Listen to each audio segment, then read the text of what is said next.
Life in South Korea versus North Korea. North Korea and South Korea are not just two countries with similar names. They are not just neighbors. In an ideal situation, the two countries are twin nations.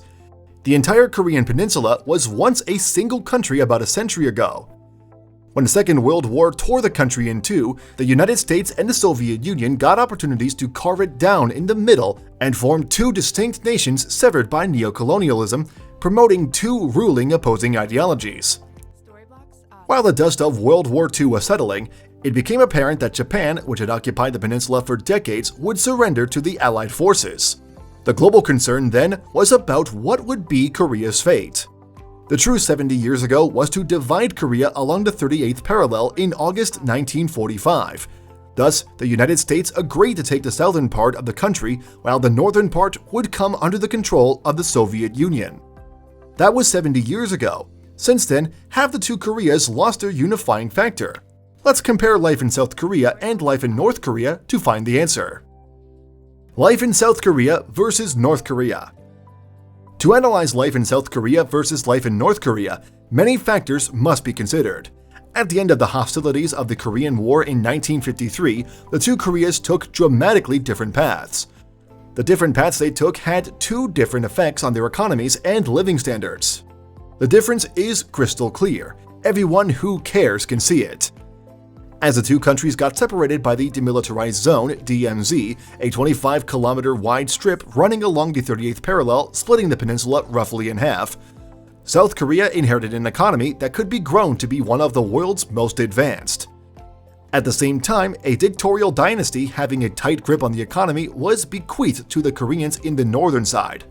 It doesn't take astronomical science, neither would you need to be a researcher to see how life would be defined in these two countries. Which country fares better? For the avoidance of doubt, consider the following facts. What is life like in South Korea? South Korea has joined the class of nations of the world enjoying great political and economic freedom. Following the Korean War, South Korea has been reaping the dividends of democracy installed in the country. The form of government in South Korea is centralized democracy. South Korea is also doing great economically. Being the home of Samsung and Hyundai alone is a strong attestation to the favorableness of life in South Korea. Let's now consider some facts about living conditions and economy of the country in the southern part of the Korean peninsula. Life expectancy. South Koreans have one of the highest life expectancies in the world. South Korean men are expected to live up to their mid-80s, while women stand a chance of living into their mid-90s. This long life expectancy is not unconnected with free and universal healthcare coverage and quality diets consisting of steam-cooked rice, meat, and vegetables. Universal healthcare. Since 1989, South Korea has adopted an affordable universal healthcare system. Since South Koreans grow old, the country has plans to help citizens treat dementia. This explains the long life expectancy in South Korea. Climate change. South Korean air is one of the most polluted in the world as the country is affected by smog and other particulate matters. That's why the country is taking serious actions on climate change. The authorities of the Korean National Institute of Environmental Research are collaborating with the Environmental Protection Agency, EPA, NASA, and other organizations to improve air quality in the country. Long work weeks. South Koreans are workaholics, but not by choice. They work more than most other people as they must spend about 52, formerly 68, hours per week working. The case of overworked South Koreans is gradually receiving attention because the country cares about mental health. Work may be reduced to 40 hours while the extra 12 hours will be optional and with full payment for them. Suicide rates. The suicide rate in South Korea is alarming, one of the highest in the world. Work-related stress is a big factor, and this may be connected to spending long hours of work. The South Korean legislators are assiduously looking to that. Plans to boost the economy. To free more funds and increase the minimum wage, South Korea is decreasing its infrastructure spending. The idea is to increase South Korea's spending budget every year. The aim of the policy is to increase the number of jobs and have the workers well remunerated. Credit access. Credit is more accessible in South Korea than in many other countries. They're among the highest credit card users. Back in 2011, South Koreans use an average of almost 130 credit card transactions per person. Businesses in the country could be fined for refusing credit cards for the smallest purchases.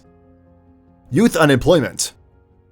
Despite the strength of the country's economy, over 11% of youths between 15 and 29 are unemployed. This is amazing since large electronic and automobile companies such as Samsung, LG, and Hyundai are in South Korea. Low violence rates. The rates of terrorism and violence are low in South Korea because the citizens greatly respect the rule of law. Data from different sources, including the World Bank, shows that South Koreans have a great reference for courts and due process. The impeachment of former President Park Geun-hye in 2017 sends signals that the country's legal system is solid. Is it surprising that South Korea is faring this well? No, it should not. Peoples get the kind of leadership they install. Consequently, the quality of life and standard of living in a country will be as good as its leadership. That's why South Koreans live long, enjoy good climate, have access to credit, experience low crime rates, and productively engage their youths. What is life like in North Korea? What is life like in North Korea? It's difficult to say. That's why life in North Korea has come under great scrutiny in recent decades. Worries about political and economic stability in the country are increasing the curiosity of international communities about how life is in North Korea. Unfortunately, it is hard to describe the quality of life in this country without sounding too critical or negative. The country's leadership is succeeding remarkably in alienating the people from the outside world and vice versa. Therefore, North Koreans are contented or compelled to be coping with the political and economic situation in their country. While outsiders see life in North Korea as weird, repressive, and sad, I will try to show you the real living condition in North Korea. Life expectancy. North Koreans have a life expectancy of 10 years younger for both sexes. Men in this country have a life expectancy of 69, while women are expected to live up to 80. Government. The country is being ruled by the Kim dynasty. Kim Jong-un's dictatorship is currently in tight control. The young supreme leader Marshal, born in 1982, succeeds his father, who died in December 2011. Isolated economy. North Korean economy is not a vibrant one because the country's maximum ruler is in full charge of almost all aspects of the economy, including means of production and distribution. It hasn't recovered from the devastating recession it suffered in the 1990s. The North Korean ruler places political survival ahead of economic development. Rather than developing economic structures, the country is forging ahead with its nuclear program. This has attracted severe international sanctions. Because there's little reliable data from the government, only a little can be said about North Korea's economic output. No internet access. Can you imagine how life will be in modern times if your use of the internet is censored, or if you can't use it at all? Don't be surprised, internet access isn't generally available in this country. Only some high-level government officials can access the global internet. A few strictly monitored computers are provided in universities for the purpose of academics. Only the country's national intranet, called Kwangmyong, is available for the citizenry. It's not connected to the outside world. It was designed to browse fan pages of the Kim dynasty. Restricted freedom of movement. North Koreans are usually not allowed to freely move around the country. Don't just bother about traveling abroad. If a North Korean refugee manages to flee to China, he would be repatriated by force to North Korea. He would be beaten and serve terms in prison camps. Thus, if you're allowed to travel to North Korea at all, you're not free to move around. You'll be restricted to a few designated tour areas and with a Korean guide. However, South Koreans and journalists are generally denied entry. China's support. Though the North Korean regime prides itself in the doctrine of juche, or self-reliance, the country always craves aid from international communities and some countries that haven't sanctioned it. China, the biggest supporter of North Korea, has been of big assistance on economic and diplomatic matters. Liberalization steps.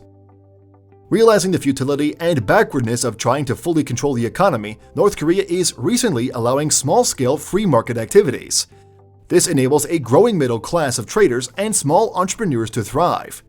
Kim is reportedly seeking to further develop and reform the economy by probably developing and exploiting its natural resources. Neighboring countries such as China and Russia are enthusiastic about investing in North Korea.